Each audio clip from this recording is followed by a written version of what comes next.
harus baca, nggak mungkin karena memang kalian harus baca sih. Halo semuanya, perkenalkan saya Sabrina Aisyah Putrialog, saya dari PGSD Universitas Perjuangan.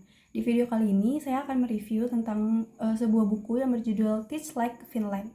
Teach Like Finland ini berisikan catatan penulis selama menjadi guru di Finlandia, sebuah negara yang siswa-siswanya berada di urutan pertama Program for International Student Assessment.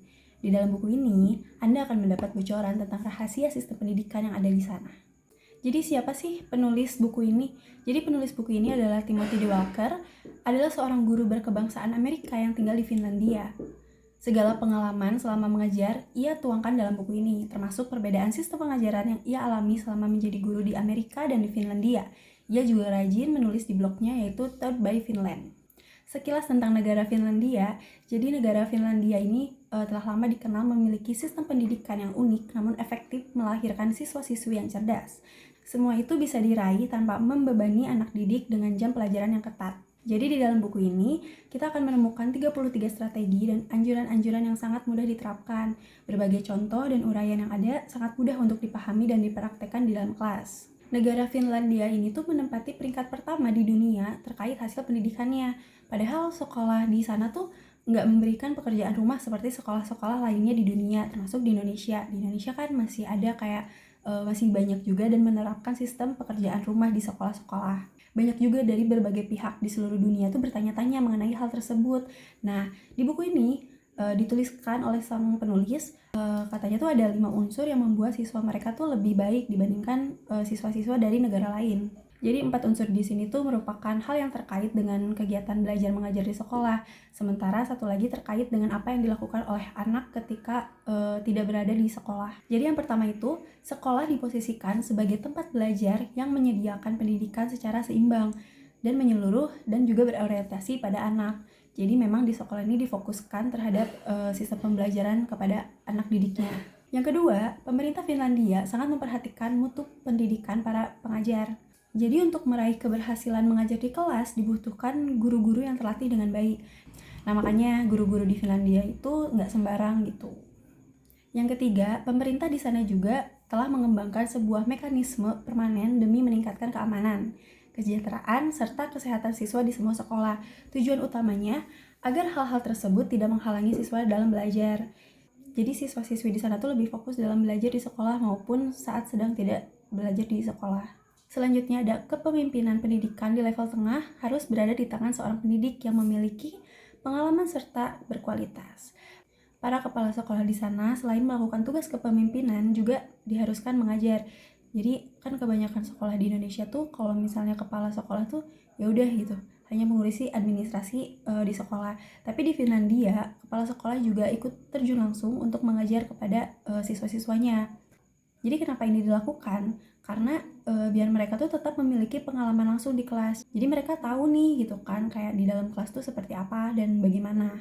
Nah yang terakhir, telah diambilnya kebijakan tertentu yang dirancang bagi kaum muda dan anak dengan jaringan yang kuat sehingga bisa membuat mereka terlibat dalam aktivitas sosial. Setiap anak menjadi aktif dalam berbagai kegiatan di luar sekolah. Nah di Finlandia itu setiap anak, setiap siswa itu mungkin wajib ya untuk punya aktivitas lain di luar sekolah. Salah satunya adalah aktivitas sosial.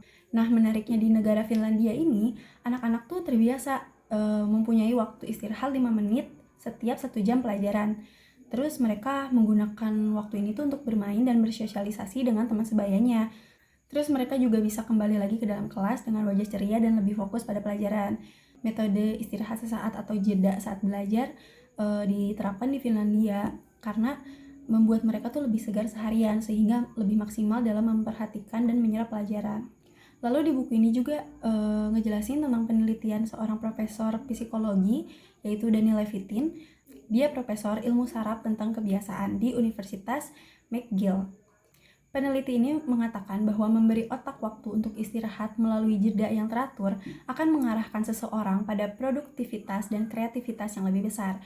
Makanya di negara Finlandia ini menerapkan metode 5 menit istirahat dalam setiap satu pelajarannya. Lalu di negara Finlandia ini selain memberikan kegiatan istirahat, mereka juga mengajak siswa untuk melakukan aksi bergerak dengan gembira sehingga mereka mau melakukan kegiatan fisik dengan sukarela. Terus mereka juga mencoba untuk memasukkan kegiatan tersebut dalam proses belajar secara alami. Beberapa anak di kelas sering mengatakan bahwa mereka membutuhkan udara segar.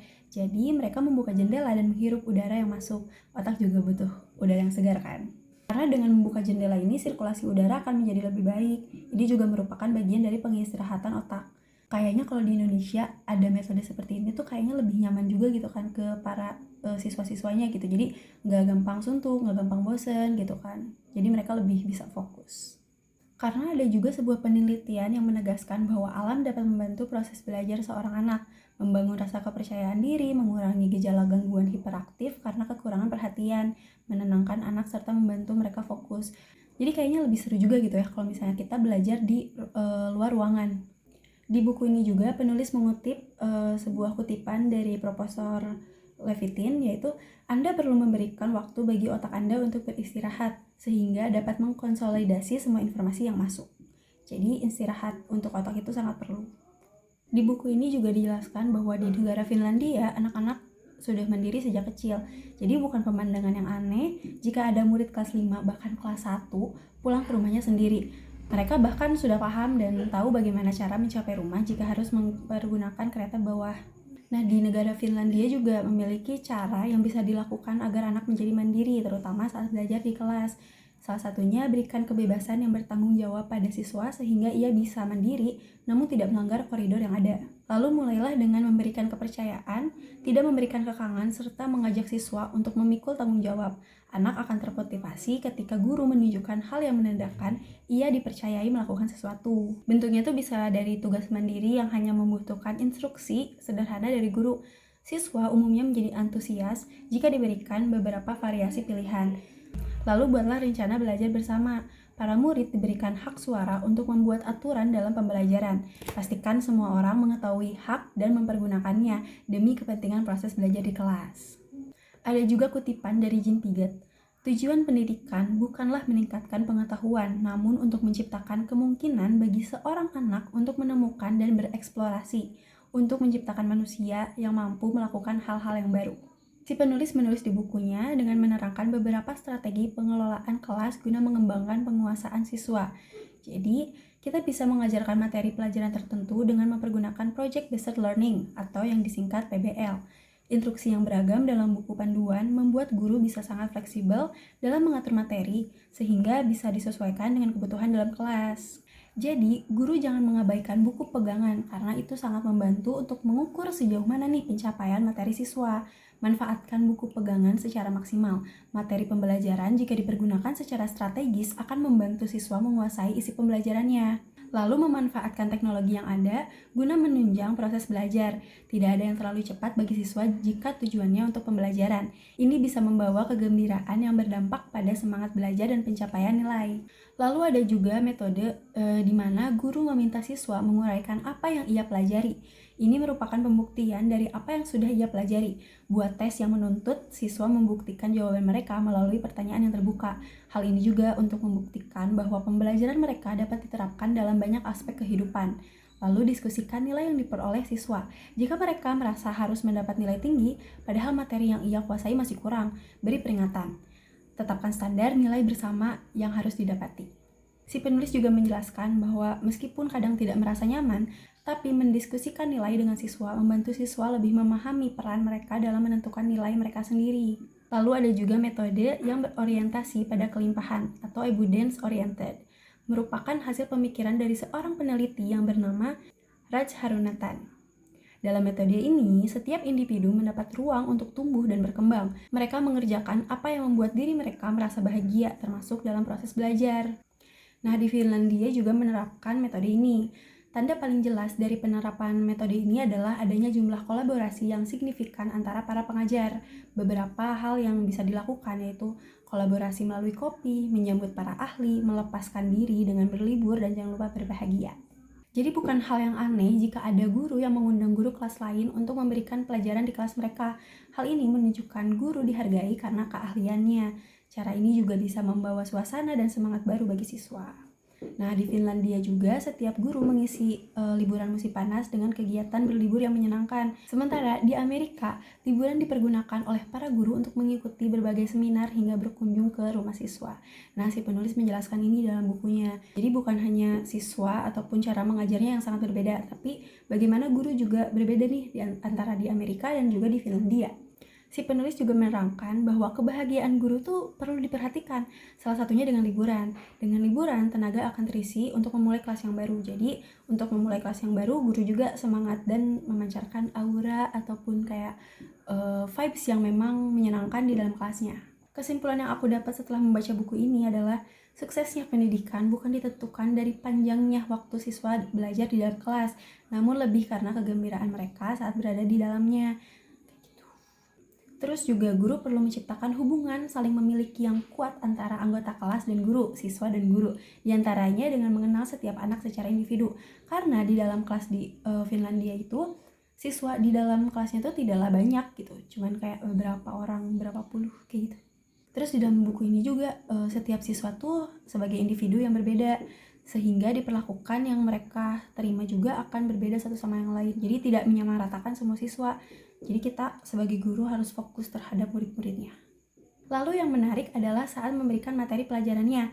Nah, jadi di negara Finlandia itu menyampaikan materi itu bisa disampaikan dengan beragam cara, misalnya melalui drama, terus membiarkan anak melakukan observasi langsung ke lapangan. Dan ini tuh cara ini tuh mungkin sangat sedikit ada di sekolah-sekolah di Indonesia. Lalu, seluruh alam semesta adalah ruang kelas. Siswa dapat belajar di mana saja, kapan saja ia mau. Berikan ia kebebasan yang bertanggung jawab untuk mengembangkan diri.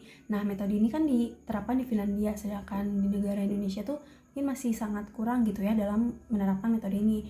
Jadi kayak kelas di alam, terus kayak belajar di luar kelas, itu sangat mengasihkan gitu kalau dibayangkan gitu. Kayak wow. Jadi karena buku ini tuh menceritakan tentang strategi pendidikan pembelajaran di negara Finlandia, jadi buku ini tuh sangat cocok gitu kan bagi mahasiswa yang mengambil jurusan pendidikan ataupun para guru gitu kan yang mengambil kebijakan dalam bidang pendidikan. Jadi biar kayak kita bisa melihat nih strategi di Finlandia kenapa bisa menjadi nomor 1 di dunia dalam segi pendidikan. Ini cocok banget. Dan apalagi untuk para orang tua ataupun siapapun yang peduli dengan masa depan pendidikan anak kita. Bagi orang tua atau siapapun yang peduli dengan masa depan pendidikan nih gitu kan. Jadi kayak memang buku ini tuh sangat cocok untuk kita lebih mengatur strategi dalam mendidik entah itu anak kita ataupun anak didik ataupun siswa-siswa nanti kita saat menjadi guru. Karena di buku ini juga kayak menceritakan rahasia siswa di Finlandia bisa mencatat skor tertinggi di PISA atau kayak membuat pelajaran bisa diserap lebih baik lewat jam istirahat yang lebih pendek. Terus bagaimana membuat siswa bisa menjadi bagian dari kelas dan dengan mudah. Terus kenapa kemandirian penting dalam proses belajar dan juga metode apa saja yang bisa meningkatkan suasana belajar.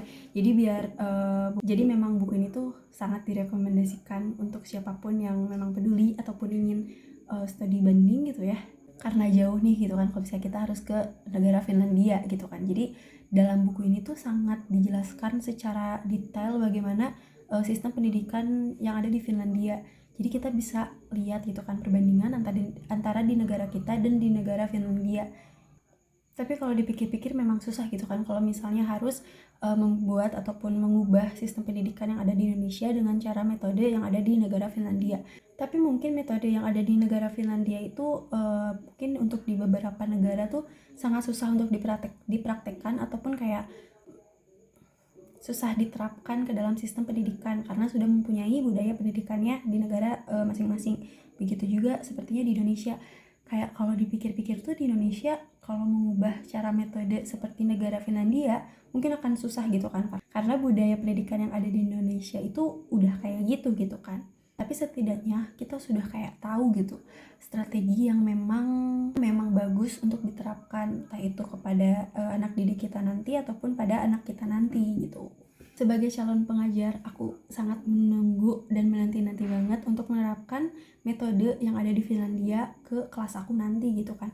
Apakah akan berhasil ataupun tidak. Tapi kalau dibayangin nih gitu kan, kayak kelas kita dengan metode yang ada di negara Finlandia, kayaknya akan lebih mengasihkan dan akan lebih membuat para siswa lebih fokus dengan materi yang akan kita bahas nanti. Segitu aja review buku Teach like Finland dari aku.